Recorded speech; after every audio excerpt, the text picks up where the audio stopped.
CM DK. Shivakumar ಅವರ temple run ಒಂದು ಕಡೆಗೆ ಮುಂದುವರಿತಾ ಇದೆ, ಇನ್ನೊಂದು ಕಡೆಗೆ ಅವರ ಮನೆಗೆ ಭೇಟಿ ಕೊಡುವ ನಾಗಾ ಸಾಧುಗಳ ಸಂಖ್ಯೆ ಕೂಡ ಇದು ಎರಡನೇ ಟೈಮ್. ಆ್ಯಕ್ಚುಲಿ ಹಿಂದೊಂದ್ಸಲ ನಾಗಾ ಸಾಧುಗಳು ಬಂದು ಭೇಟಿ ಕೊಟ್ಟು ಆಶೀರ್ವಾದ ಎಲ್ಲ ಮಾಡಿದ್ರು. ಈಗ ಮತ್ತೊಂದ್ಸಲ ಅಂಥದ್ದೇ ಸಂದರ್ಭ. ಡಿ.ಕೆ. ಶಿವಕುಮಾರ್ಗೆ ಮತ್ತೊಂದು ತಂಡ, ನಾಗಾ ಸಾಧುಗಳ ತಂಡ, 20ಕ್ಕೂ ಹೆಚ್ಚು ನಾಗಾ ಸಾಧುಗಳು ಬಂದು ಆಶೀರ್ವಾದವನ್ನು ಮಾಡಿರೋದು. ಆಶೀರ್ವಾದ ನಿನ್ನೆ ಅಷ್ಟೇ ಅನ್ಲೇ ಜಗದೀಶ್ವರಿ ದೇಗುಲಕ್ಕೆ ಅವರು ಭೇಟಿ ಕೊಟ್ಟಿದ್ರು. ಈಗ ಮತ್ತೆ ಅವರ ಮನೆಗೆ ನಾಗಾ ಸಾಧುಗಳು ಬಂದು ಆಶೀರ್ವಾದವನ್ನು ಮಾಡಿ ಸಾಗಿರೋ ಸಂದರ್ಭ ನೀವು ವಿಜುವಲ್ಸನ್ನು ನೋಡ್ತಾ ಇದ್ದೀರಾ. ದೇವರ ಮುಂದೆ ಅನೇಕ ಪ್ರಾರ್ಥನೆಗಳು, ಇದರ ಬೆನ್ನಲ್ಲೇ ನಾಗಾ ಸಾಧುಗಳ ಭೇಟಿ, ಆಶೀರ್ವಾದ ಗಮನಿಸ್ತಾರೆ. ಅವ್ರವ್ರದ್ದು ಏನೋ ಹುಡಿಕೊಂಡು ಬಂದು ಆಶೀರ್ವಾದ ಮಾಡ್ತಾರೆ. ನಾವು ಆಶೀರ್ವಾದ ಮಾಡೋಕ್ಕೆ ಬಂದವ್ರು ನಾವು ಮನೆಯಿಂದ ತಳ್ಳೋಕ್ಕಾಗ್ತದ?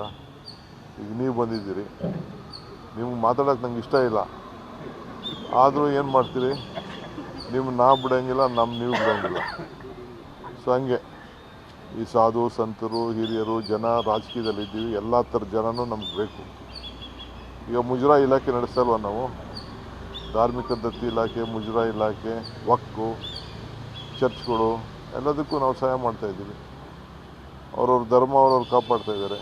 ಜೈನ ಮುನಿಗಳಿದ್ದಾರೆ, ಅವ್ರದ್ದೊಂದು ವೇಷಭೂಷ ಭೂಷಣ, ನಾಲ್ಕು ಸಾಧುಗಳದ್ದು ಒಂಥರ, ಬೇರೆ ಸ್ವಾಮಿಗಳದೊಂಥರ, ರಾಜಕಾರಣಿಗಳೊಂಥರ, ಕಾಕಿದೊಂಥರ, ಕಾವಿದೊಂಥರ, ಖಾದಿದೊಂಥರ.